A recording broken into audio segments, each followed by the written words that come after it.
So good morning. Today we're going to be continuing our series on the Beatitudes, and I am going to be discussing with you our fifth Beatitude, which is, "Blessed are the merciful, for they shall obtain mercy." And like I have been doing with previous Beatitudes, we will look at it from the literal, religious. We will look at it from the metaphysical or beyond the physical. And I've also been sharing the insight that I've been getting in my studies, looking at the wisdom teachings of Jesus, the mystical teachings. So when we first look at this from the literal religious level, many of us have been taught that this beatitude means that we are asking for a blessing that is considered divine favor or compassion from a deity or a being in the heavens or in the skies. And we've also have heard the plea, "God, have mercy on me. God, have mercy on us."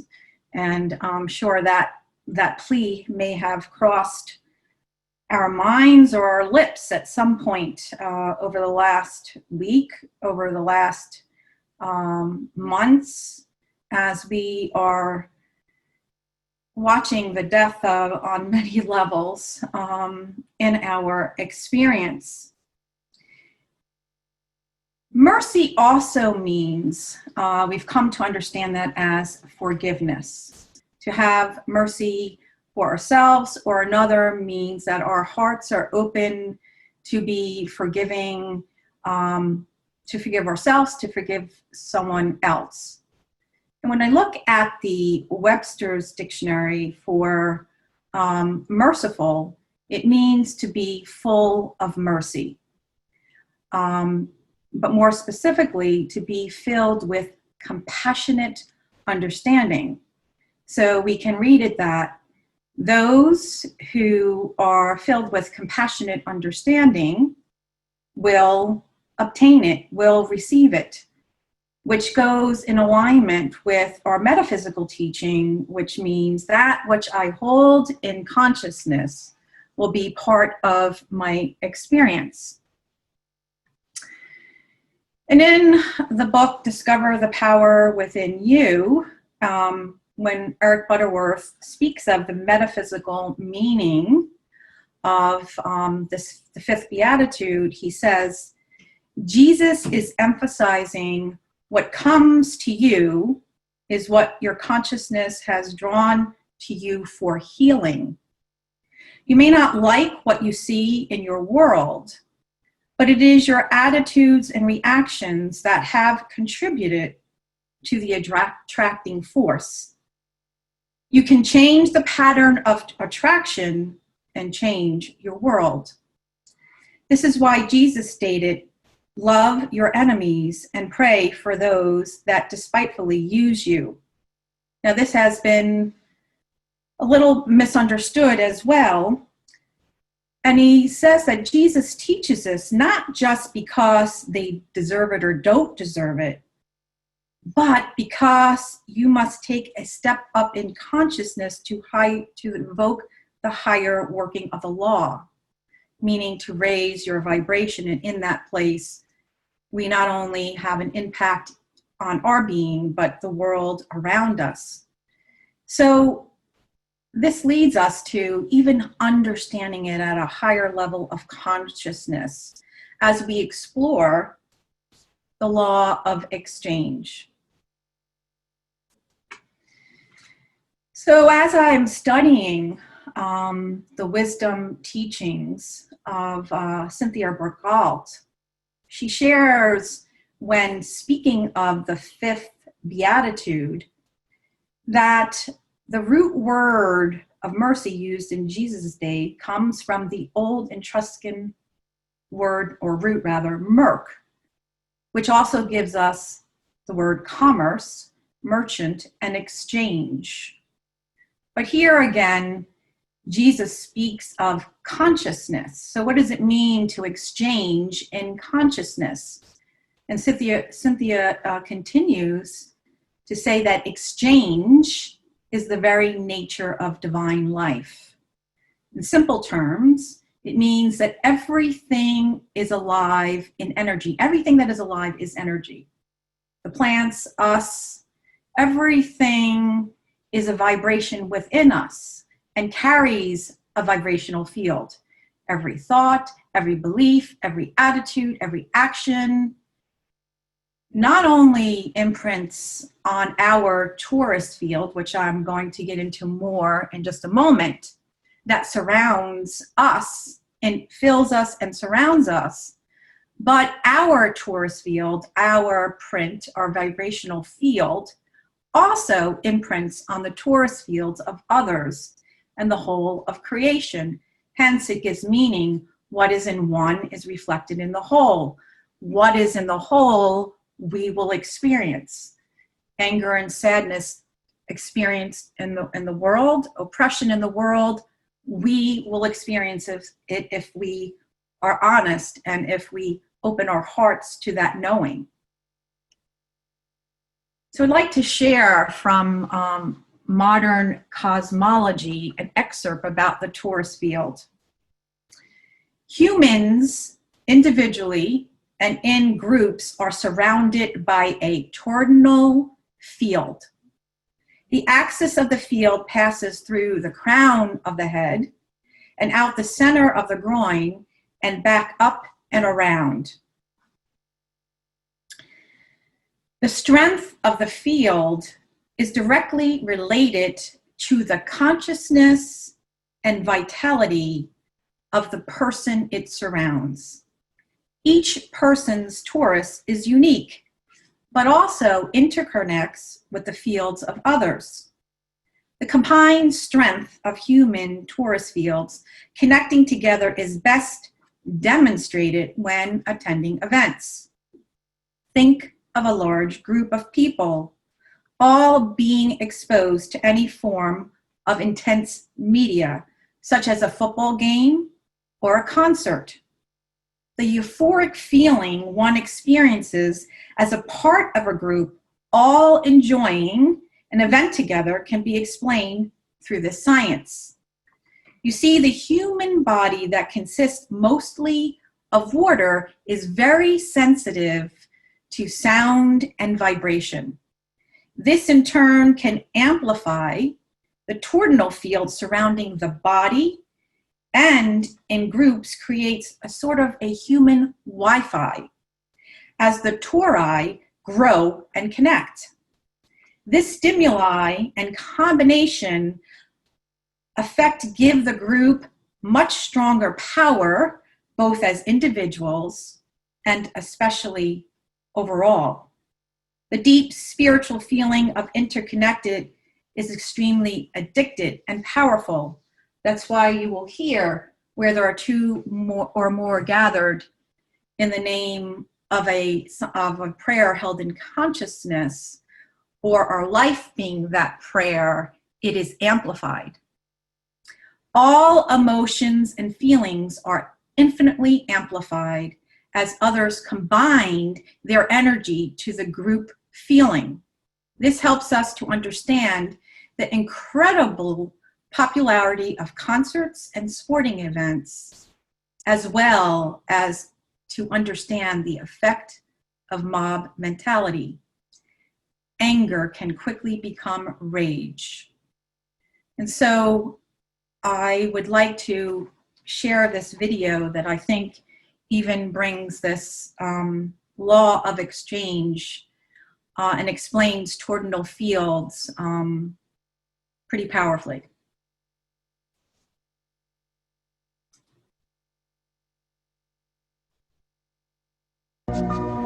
I was wondering, how do you measure or determine if the electromagnetic field of a body is coherent or not? And also, can you influence the electromagnetic field and alter happenings in the body, or is it only from body out? Okay, so Paul, you might be able to give a better answer than I will, but you know, there's Kirlian photography that has been used amongst you know, these yogic practitioners, where you can actually look at the field, electromagnetic field, and then you can also elucidate, you know, which part of the electromagnetic spectrum it is. This is very early stages, but right now everybody here is radiating an electromagnetic field that is at least 8 feet from where they are, that can be detected, and we are creating interference patterns. So at a very fundamental level, we are regulated by, we are regulating, we are monitored by, and we are monitoring each other's biology and emotional states and states of consciousness. So the yogic expression is when a person is firmly established in non-violence, then all beings around him cease to feel hostility, including animals and so on, because their field is coherent. But as I said, these are very early stages, and still theoretical models being developed. But it's something we want to do, very much so. Your heart radiates an electromagnetic field, which is very powerful, obviously, because, you know, the pacemaker cells there, and the brain. The human heart is now documented as the strongest generator of both electrical and magnetic fields in the body. Now, this is important because we've always been taught that the brain is where the action is. The brain has an electrical field, it does have a magnetic field, but they're relatively weak compared to the heart. The heart is about 100 times stronger electrically and up to 5,000 times stronger, 5,000 times stronger magnetically than the brain. And the reason this is important is because the physical world as we know it is made of those two fields of energy, electrical and magnetic fields of energy, electromagnetic fields. Our own physics books now tell us if we can change either the magnetic field of an atom or the electrical field of the atom, by doing that we literally change that atom. We change the stuff that our bodies in this world are made of. And it appears now that the human heart is designed to do both, to change both the electrical field and the magnetic field of our bodies and our world, and they do so in response to the emotions that we create between our heart and our brain. Now, we've been considering a single torus here. One of the wonderful things about a torus is that it's open at the center. And being open at the center, it can connect with the entire universe. And that means another torus can be right here beside it. And center to center, there is no problem, torus to torus, to connect. So, you and I, center to center, very distinct, different beings, but center to center, through consciousness, we intimately can connect. And that's the same, we can connect with the entire universe. These toroidal dynamics are visible at various scales. One of them is at the galactic level, which are huge spinning structures with billions of stars in it. Looks like typically big arms of galaxies spinning around, and they have vortices that goes from the center out to the edge of the galactic halo that surrounds them. Stars move from this galactic disk out to the halo, down the vortices, and back out again. Stars like Arcturus, for instance, we know have done that path already. That's the appropriate description even for the atmosphere of our planet. The weather goes from the North Pole down to the equator and then back up, from the South Pole up to the equator and then back down. Even the dynamics on the surface of the sun are very similar. Of course, here we're looking at it from an external perspective on a small scale model. When you look at the solar system embedded in the galaxy,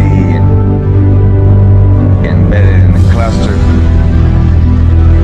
embedded in the supercluster, we're traveling in this boundless sea of infinite torus flow.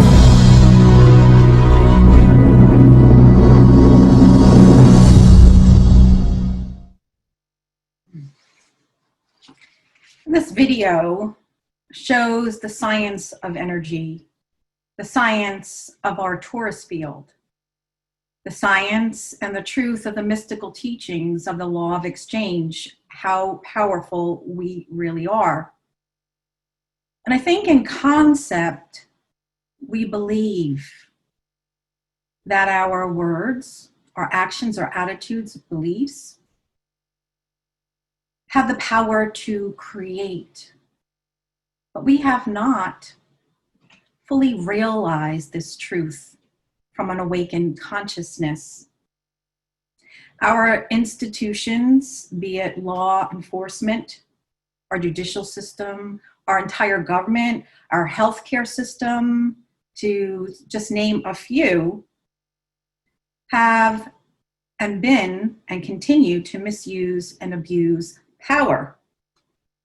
And although we all have experienced this abuse, individuals of color have been more, in alarming rates, have experienced this misuse of power on so many levels, including the loss of life due to the effects of a failing healthcare system and the African American and people of color being affected more by COVID-19 and not having the same resources. And we see, once again, another countless murder with George Floyd in this abuse of power. And this misuse and abuse of power of our institutions have led many to say, we can't place our trust, our faith in our leaders. And we are looking for who should lead among us.